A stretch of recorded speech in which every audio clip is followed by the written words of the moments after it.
യുദ്ധം അവസാനിക്കണം, പക്ഷെ അത് അമേരിക്ക പറയുന്ന നിബന്ധനകൾ അനുസരിച്ചായിരിക്കില്ല, ഞങ്ങൾ പറയുന്നത് പോലെ ആയിരിക്കും.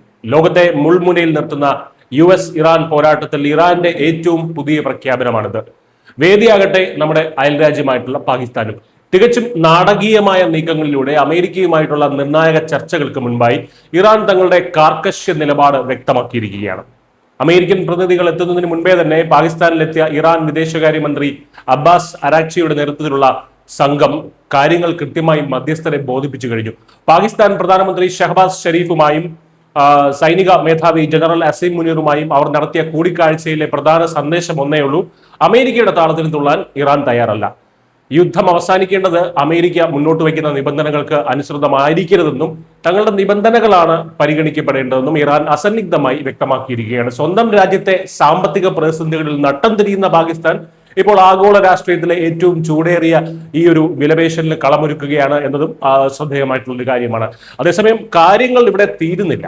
മറുഭാഗത്ത് US പ്രത്യേക ദൂതൻ സ്റ്റീവ് വിറ്റ്കോഫും പ്രസിഡന്റ് ഡൊണാൾഡ് ട്രംപിന്റെ മരുമകൻ ജാരേഡ് കുഷ്ണറും അടങ്ങുന്ന അമേരിക്കൻ സംഘം പാകിസ്ഥാനിലേക്ക് തിരിച്ചു കഴിഞ്ഞു എന്ന് വൈറ്റ് ഹൗസ് അറിയിച്ചു. പാക് വിദേശകാര്യമന്ത്രി മുഹമ്മദ് ഇസ്ഹാഖ് ദറൂം ഈ നിർണായക ചർച്ചകളുടെ ഭാഗമാകുന്നുണ്ട്.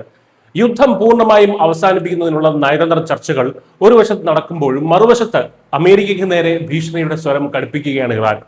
തങ്ങളുടെ മേലുള്ള അമേരിക്കയുടെ നാവിക ഉപരോധം തുടർന്നാൽ ശക്തമായിട്ടുള്ള പ്രതിരോധം ഉണ്ടാകുമെന്നാണ് ഇറാൻ പ്രതിരോധ സേനയുടെ മുന്നറിയിപ്പ് ഉണ്ടാകുന്നത്. ഇറാന്റെ പരമാധികാരവും അതിർത്തിയും ദേശീയ താല്പര്യങ്ങളും ഒക്കെ സംരക്ഷിക്കാൻ തങ്ങളുടെ സായുധ സേനയ്ക്ക് പഴയതിനേക്കാൾ കൂടുതൽ ശക്തിയും സന്നദ്ധതയും ഉണ്ടെന്ന് അമേരിക്ക തിരിച്ചറിയണമെന്നും ഇറാനിയൻ സൈന്യത്തിന്റെ പ്രഹരശേഷി അമേരിക്കൻ സൈന്യം ഇതിനകം തന്നെ അനുഭവിച്ചറിഞ്ഞതാണെന്നും ഇറാനിലെ ഖത്തമൽ അൻബിയ സെൻട്രൽ ആസ്ഥാനം പുറത്തിറക്കിയ പ്രസ്താവനയിൽ കൃത്യമായി ഓർമ്മിപ്പിക്കുന്നു.